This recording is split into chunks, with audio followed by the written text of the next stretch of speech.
let's start off with qualifying then. Yep. So the first few things that struck me when it came to the qualifying session was that we had another Latifi crash. Although it wasn't just as clear cut as him sticking it in the wall as we've seen him do a few times.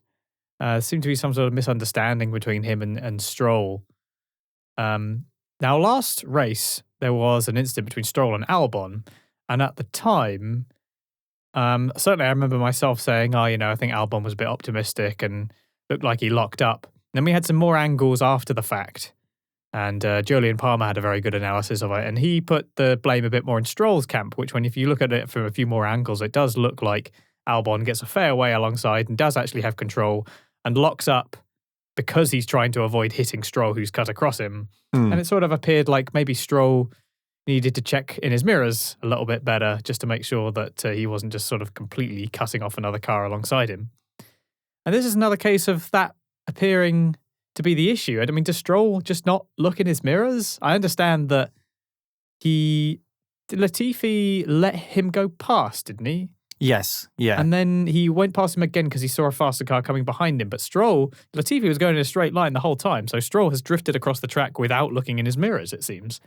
So this guy is causing quite a few issues by not actually checking what's going on behind him. Did anything come of that penalty-wise? I don't think it did. So Stroll got a 3-place grid penalty for the race. He did, okay. Yeah, fair so enough. Stroll got a 3-place grid penalty and Latifi was found to have done nothing wrong. I just found it very interesting. We've got these two drivers again, or they've not really had much contact with each other up until this point. But Stroll's very topical over since Saudi Arabia with that whole collision with Albon, and Latifi unfortunately has had a few too many accidents this year, let alone what happened last year. But we won't dwell on 2021. But even in 2022, he's had a significant crash every race weekend so far. So it's not looking too good for Latifi, especially up against his new teammate. But when I watched the incident, it was a pretty big impact. It was really strange how Stroll just moved across. I thought it was a slam dunk. Stroll's fault. It took a couple of hours for that penalty to be released, but huge damage to the Williams once again. And Stroll's just got to be careful because he's doing one too many of these accidents, isn't he? He's causing one too many accidents for what he needs to do. And he just needs to calm it down a little bit and just keep a level head because he's not doing himself any favours, especially with the way Aston Martin's performing this year. It's just not a good look. Yeah, Stroll is actually quite good, it seems, on going on long runs in the race. He does seem to be able to get tyres going for a long way and gain a few positions. But when it comes to seeing what's going on behind him and not causing incidents, causing a few issues for the team there. And then Latifi presenting Williams with another big bill for gearboxes and the like, no doubt. So this one wasn't really his fault, as evidenced by the penalty in this case. It was better news for McLaren in qualifying as well. Both cars into Q3. Sort of a sigh of relief there. And Norris actually starting P4 in the end, which is a really good start. Ricciardo P7 looking a little bit stronger at home, sort of buoyed on by the home fans perhaps. And then I suppose the biggest surprise was probably Sainz. It was said a few times during the commentary that Sainz has been a bit unlucky.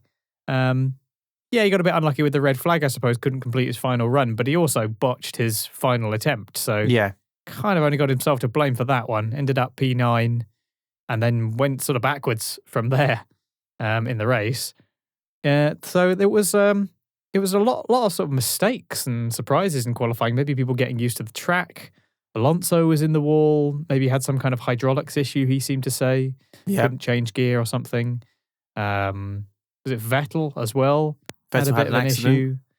So it was, quite a few mistakes. Maybe the layout or something causing a few issues, the new cars at this track, because they haven't been there for quite a few years. So the last time, if you're familiar with this track as a driver and you've already come here in a certain type of car, then suddenly you might already have a sense of what it is to drive. And maybe that affects your ability to approach it anew. I'm not really sure. But quite a few mistakes, a couple of surprises. Albon obviously having to start from the back.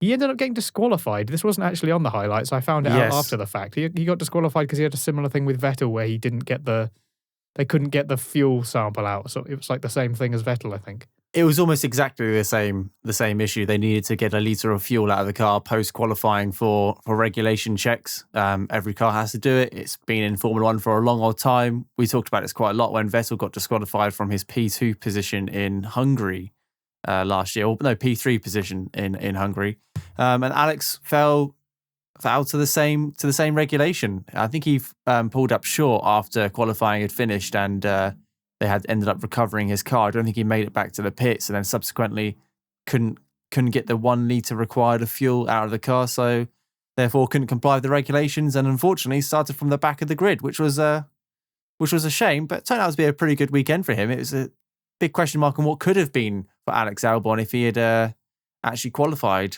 instead of starting from the back of the grid. But I'm sure we'll talk about that later on.